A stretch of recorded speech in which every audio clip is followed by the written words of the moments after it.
he said, "You're older than me." He's like, what would be one piece of advice you would give me? How would you answer that question? To someone that's younger than you, whatever age, right? Let's say, even if you're in your 20s, listening to this podcast, watching this on YouTube, what advice would you give to somebody that asked you for one piece of advice? What advice would you give them? Welcome to the EQ Gangster podcast, where you will learn practical tools to grow your mental and emotional health and intelligence to be the best version of yourself, both at work and at home. It is real, raw, and transformational.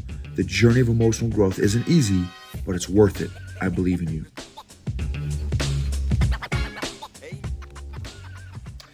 EQ Gangsters, what's up? Okay, so this episode is going to be about mentorship and the pursuit of wisdom. So Proverbs 1 through 4, chapters 1 through 4, talks about wisdom.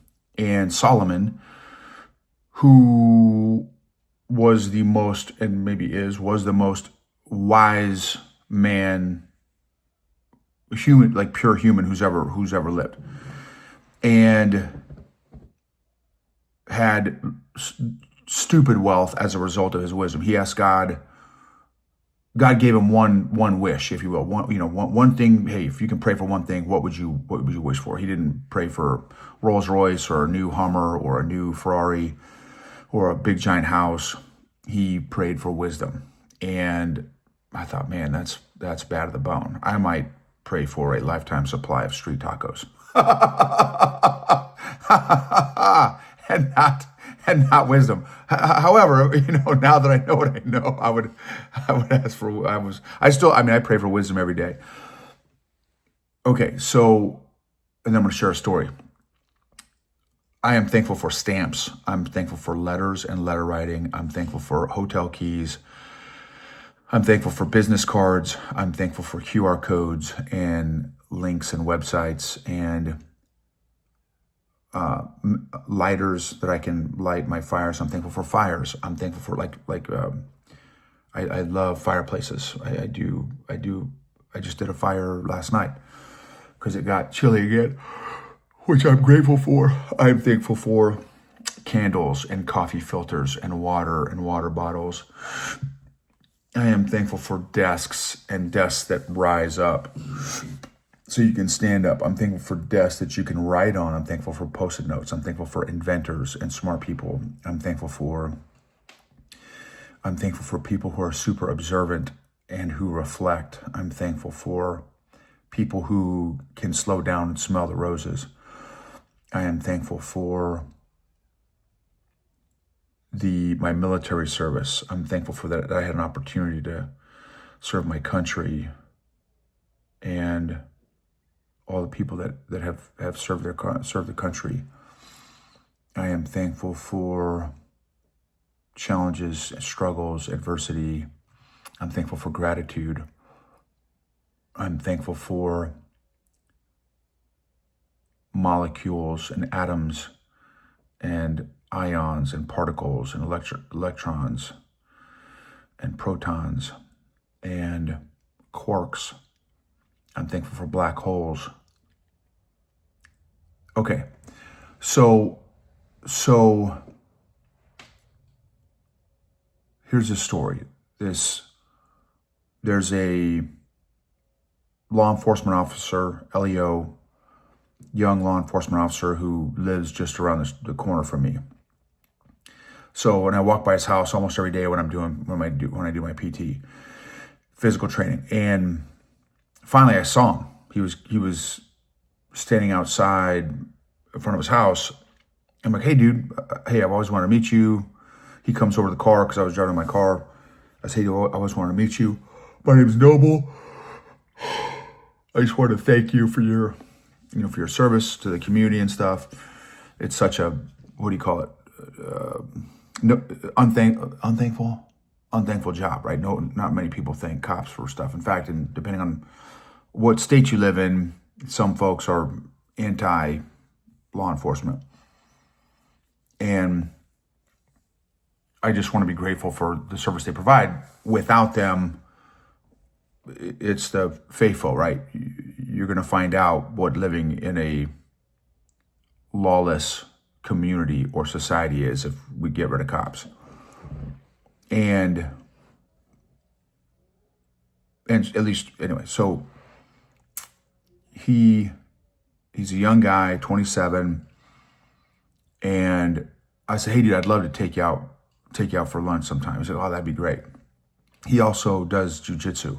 That was my connection. I said, hey, I've rolled with a lot of cops in my days of jujitsu because, a lot of cops and, military dudes do jujitsu. And so anyway, so we just did lunch recently, and super kid.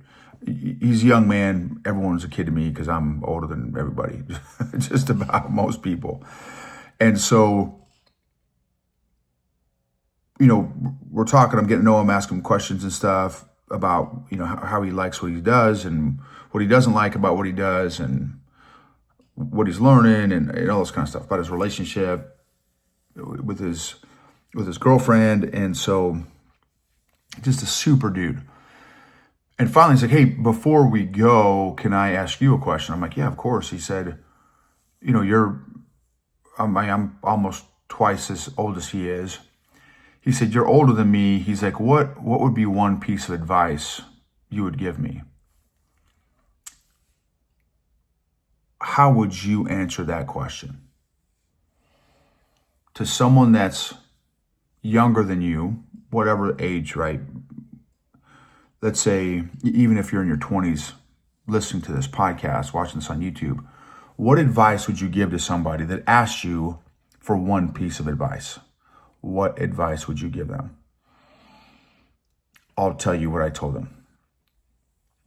Number one, continue to work on your emotional fitness as often as you do your physical fitness. He's jacked. He does PT all the time. He's jacked. And so I said, you obviously know it's important to take care of yourself physically. I'm going to go out on a limb and say there's a 99% chance that you don't work on yourself emotionally as often as you do physically, or as you don't work out spiritually as often as you do physically. And so I told him, I said, so my point is, continue to work on your emotional fitness. I said, in my line of work in developing leaders, previously as an executive coach, consultant, now as a chief people officer in a company, I see people make decisions based on emotions every single day. Sometimes those decisions based on emotions are not the best decisions. And I just told you guys one of my recent rookie mistakes where I did the exact same thing that I'm telling you not to do. I made a decision. Now, thankfully it turned out well. How I got there was not the best course of action because I had made a decision based on emotion. And so I said, especially in your line of work, where I would argue 80 to 90% of the conversations you have with the public are going to involve some sort of emotionally charged person. And obviously you have to be prepared physically, and I would recommend you be prepared emotionally. And here's a quote that I got from a special forces guy back in the days. Not that I've never been special forces, I was just 82nd guy, but a buddy of mine who was special forces said this: if you stay ready, you never have to get ready. If you stay ready physically, you never have to get ready physically. If you stay ready emotionally, you never have to get ready emotionally. If you stay ready spiritually, socially, etc., etc. And so that was my first piece of advice. Number two is always be pursuing mentorship in every area of your life. mentally, emotionally, physically, spiritually, socially, professionally. Who and how can you be intentional at building your tribe of mentors, which is a book by Tim Ferriss. He wrote a book called Tribe of Mentors. So if you could build your dream squad of mentors, who would it be? And I said, listen, and if you do this, make sure every single time you sit down with them, you have pen and paper, you have a note-taking device, your phone, whatever, and you have 3 to 5 questions locked in the chamber, ready to go. It is not your mentor's responsibility to feed you in each of those areas. It is your responsibility to get what you need from the person that is in your circle. And then they will get an idea of where you're at by the questions you ask. And so then take notes from each of those conversations and then write them a handwritten thank you note with 1 or 2 of the top lessons that you got from the conversation. So they know that you're serious about their time and about wisdom and capturing wisdom. And of course, the benefit of writing things down goes into your long-term memory. That's another side benefit. It's research. When you write things down physically, I know a lot of us type and all that kind of stuff. When you write things down physically, it goes into your long-term memory because it's a more intentional form of capturing information. So that was my second piece of advice. What advice would you have shared?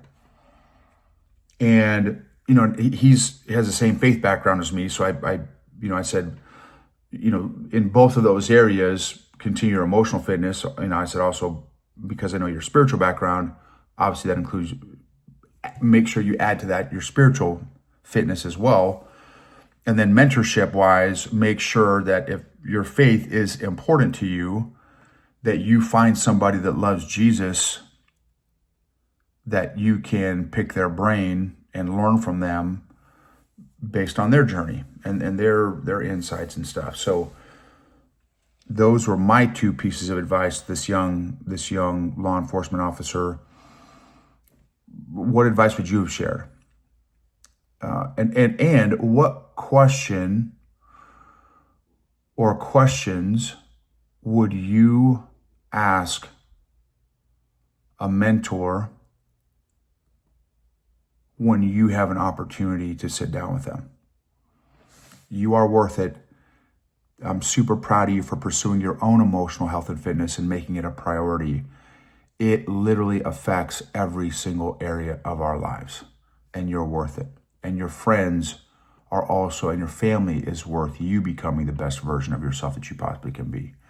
Emotionally healthy leaders create emotionally healthy cultures, which create an organization and a family, I'd argue, that gets maximum results, outcome, performance, engagement, and impact.